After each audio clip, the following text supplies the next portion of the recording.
dan atau mendekati persamaan terhadap sesuatu substansi persoalan, maka untuk menjaga keserasian dan efektivitas penyampaian jawaban, perkenankan kami untuk menjawabnya sekaligus dengan menyebutkan fraksi-fraksi yang mempertanyakannya. Dalam jawaban ini kami turut berdasarkan fraksi-fraksi DPRD yang menyampaikan pemandangan umum antara lain sebagai berikut. Fraksi Partai Demokrat dengan juru bicara anggota Dewan yang terhormat Saudari Insinyur Padriati ASMM. Fraksi Partai Gerindra dengan juru bicara anggota Dewan yang terhormat Saudari Insinyur Darmawan Samudin MSc. Fraksi Partai Amanat Nasional dengan juru bicara anggota Dewan yang terhormat Saudara Dr. Haji Usman Mokhtar MPD.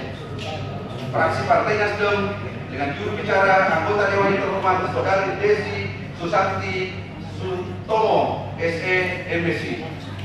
Fraksi Partai Persatuan Pembangunan dengan juru bicara anggota Dewan yang terhormat Saudara Haji Abdul Hafid Pasiangan SE MM. Fraksi Partai Keadilan Sejahtera dengan juru bicara anggota Dewan terhormat Saudara Muhammad Taslim STT. Fraksi Partai Hanura dengan juru bicara anggota Dewan yang terhormat Saudara Dr. Ales Palinggi. Fraksi PDI Perjuangan dengan juru bicara anggota Dewan terhormat Saudara Insinyur Haji Abdullah Tamparen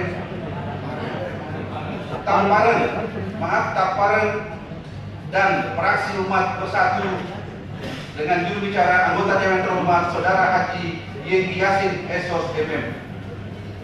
Hadirin sidang paripurna Dewan yang terhormat, mengawali jawaban kami atas pemandangan umum fraksi-fraksi, akan kami mulai dari fraksi Partai Demokrat yang disampaikan oleh anggota Dewan yang terhormat Saudari Insinyur Padriati ASMM mengenai saran bahwa Gubernur dan Ketua DPR Provinsi Sulawesi Selatan secara ex officio menjadi bagian dari struktur kepengurusan Yayasan Islamic Center untuk memastikan pemampatan dan penggunaan maupun pengelolaan lahan tanah tersebut tetap sesuai dengan peruntukannya sebagaimana yang disarankan pula oleh fraksi Partai Persatuan Pembangunan.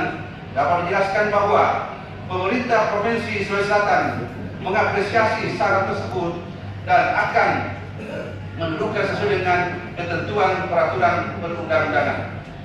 Selanjutnya, mengenai permintaan penjelasan sebagaimana gambaran optimalisasi sebagai ukuran kinerja dari pengelola dan pihak Yayasan Islamic Center dan pengembangan peradaban Islam melalui penyerahan hibah tanah tersebut sebagaimana dipertanyakan pula oleh fraksi Partai Hanura. Dapat dijelaskan bahwa dengan penyerahan hibah lahan tanah kepada pihak Yayasan Islamic Center Al-Markaz Al-Islami tetap pada tujuan dan peruntukannya berdasarkan pasal 4 ayat 1 Rancangan Peraturan Daerah, yaitu pembangunan masjid, gedung pertemuan, perpustakaan, dan pusat pendidikan setingkat usia dini sampai kepada pendidikan tinggi dan